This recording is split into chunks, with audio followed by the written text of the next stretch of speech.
Sementara itu pemirsa, pengamat politik Rocky Gerung menyatakan Sirekap jadi alat bantu untuk kecurangan. Rocky juga menyatakan ada pihak yang berniat jahat terhadap demokrasi. Rekap itu fungsinya apa itu? Disediakan oleh negara untuk melayani kepentingan publik mengetahui informasi lebih awal. Kan itu dasarnya kan. Yang disebut alat bantu untuk memungkinkan publik memakai alat itu supaya kuriositasnya dipenuhi. Jadi itu alat bantu untuk membantu publik. Poinnya di situ. Ternyata itu adalah alat untuk membantu kecurangan. Terjebak di situ, ditutup alat itu. Konyolnya di situ caranya.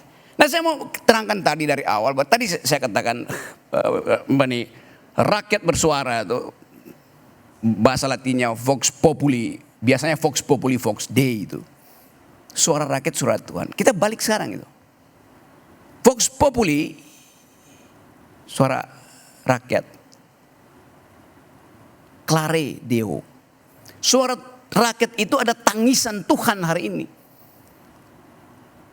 Karena kita mau mengawasi sesuatu yang dari awal, yang saya sebut tadi. TPS pertama itu di Mahkamah Konstitusi sudah ditusuk sama Jokowi. Itu poinnya tuh. Jadi berarti ada perencanaan kejahatan sampai di sini. Saya tuduh itu tuh. Susah untuk membuktikan memang, tetapi otak kita mengatakan begitu tuh. Sekarang coba kita bikin renungan kecil ya. Bung Karno tidak menginginkan partai politik karena dia pakai prinsip ini bangsa satu aja nih, persatuan aja. Bung Hatta karena belajar tentang demokrasi mengucapkan hal yang berbeda. Keluar maklumat nomor X tentang boleh bikin partai politik supaya kita bergembira, supaya ada pikiran publik tiba di dalam kotak-kotak suara. Itu kerjaan Bung Hatta yang mengerti bahwa kedaulatan rakyat harus difasilitasi oleh kebebasan membuat partai politik. Jadi dari awal negeri ini dituntun oleh kebebasan untuk berbicara, berpikiran, beroposisi. Karena itu ada partai politik. Pak Harto kesel, macam-macam partai politik nih, cewek-cewek melulu. Lalu disederhanakan oleh Pak Harto sehingga tinggal 3 partai kan. Disederhanakan. 2 partai. Ya 2 partai, 1 Golkar. Kekuatan pun disederhanakan jadi 3 itu. Oke, masih mending.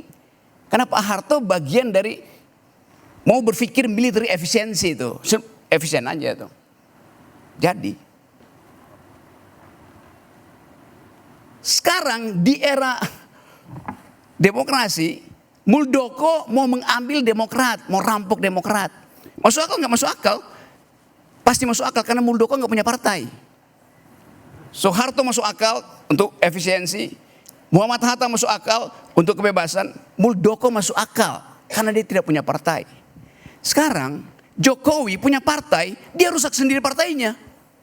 Coba bayangkan, kedunguan apa ada di kepala Pak Jokowi? Dia merusak sendiri PDIP, hancur PDIP. Partai yang mestinya hidup, bahkan dihidupkan oleh kadernya itu, dipangkas oleh Jokowi itu. Padahal ini partai yang harusnya ada seterusnya, karena dia membawa sejarah zaman dari awal kemerdekaan kita. Soekarnoisme itu harusnya hidup terus. Jadi Jokowi bukan sekedar membatalkan PDIP dengan cawe-cawenya. Bukan sekedar merampok PDIP, dia membatalkan ide yang dibuat oleh Soekarno bahwa harus ada wong cilik sebagai parameter dari demokrasi.